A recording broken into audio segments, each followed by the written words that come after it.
History remembers him as the shepherd who felled a giant, but his shadow over the ancient world was far larger. He was a warlord, a conqueror, and the founding monarch of an empire that shaped the Middle East. When you ruled a civilization of that scale, your legacy was guaranteed in granite and basalt. The Assyrian kings made sure their names and conquests were deeply carved into monolithic statues, establishing a permanent record of their existence. Yet, as late as the 1990s, the most famous monarch in human history presented a massive problem for archaeologists. Outside of biblical texts, there was absolutely zero physical proof he had ever lived. There were no victory steles, no royal coinage, no diplomatic treaties, not a single border marker bearing his name. The scientific consensus arrived at a devastating conclusion. David was a ghost. He was categorized as a fabrication, a hero invented by a defeated people desperately trying to give themselves hope. The implications of this missing monarch stretched across continents and centuries. The text claimed he founded a royal bloodline, the House of David, which stood as the promised lineage for the Messiah, forming the theological foundation for billions of people. But modern archaeology operates on a strict, unforgiving standard. Texts alone cannot validate a historical figure. To move from myth to reality, science demands contemporaneous, physical evidence pulled straight from the dirt. For centuries, massive excavation sweeps across the Middle East hunted for that exact proof.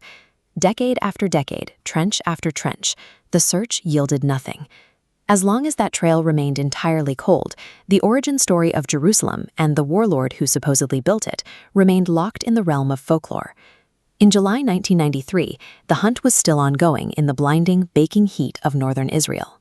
This is the Tel Dan excavation site, a massive, sprawling ancient border complex, resting under the harsh, unrelenting Mediterranean sun. Dr. Avraham Biran and his exhausted crew had been digging here for nearly 3 decades. They had spent their entire careers in a grueling, hands-on sweep of the city's ancient perimeter, sifting through shards and dust. The team focused on the immediate task of clearing out rubble, dismantling a completely ruined stone wall just outside the ancient city gates, to physically prepare for the next excavation phase. To understand what happened next, you have to understand how ancient builders operated. They routinely scavenged. Later builders shattered older monuments to use as cheap bricks to patch up local walls. As the team slowly cleared the boundary, a worker pulled a jagged, dirt-caked piece of black basalt from the rubble. Seeing nothing but a broken rock, he tossed it aside into the discard pile. The physical proof of civilizations often remains hidden within the mundane, practical reality of ancient construction. Recycled monuments disappear into the background of ordinary walls, repurposed as cheap filler. As evening approached, the environment shifted. The dying Mediterranean sun began to set, casting sharp, elongated shadows across the dusty, rock-strewn trench. An assistant walked past the pile of discarded, worthless rubble, heading out for the day. At that exact second, the low evening light acted as a spotlight across the rocks. She stopped. The shifting shadow caught an anomaly on the surface of that discarded black basalt. They were grooves, unnatural, jagged lines deliberately carved into the stone. She dropped straight to her knees in the dirt. She violently brushed the caked earth away from the surface, uncovering letters, and screamed for Avraham.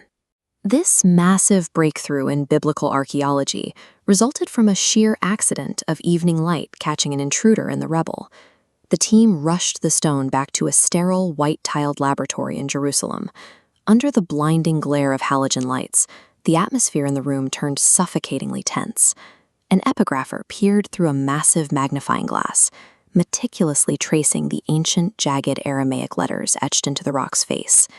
The text identifies the stone as an Aramaean victory monument, carved by an enemy who had conquered the city thousands of years prior. The Aramaean king used this monument to brag. The text was a boastful record of his military conquests, listing the rival monarchs he had personally slaughtered on the battlefield. It is a massive archaeological irony. The most undeniable proof of a civilization's history often comes from the resentful, gloating confessions of its worst enemies. The epigrapher's hand began to shake. He held his breath as Belenz isolated a specific string of 6 ancient letters buried in the text. In the dead silence of the lab, he read the first part of the string, Beit.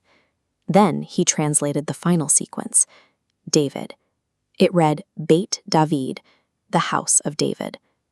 Today, that shattered black stone rests behind a heavy vault door in a climate-controlled glass case, its inscription now permanently documented in the historical record. The greatest ghost in archaeological history had been caught.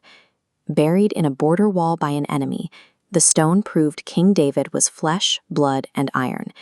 The centuries-old case was finally closed.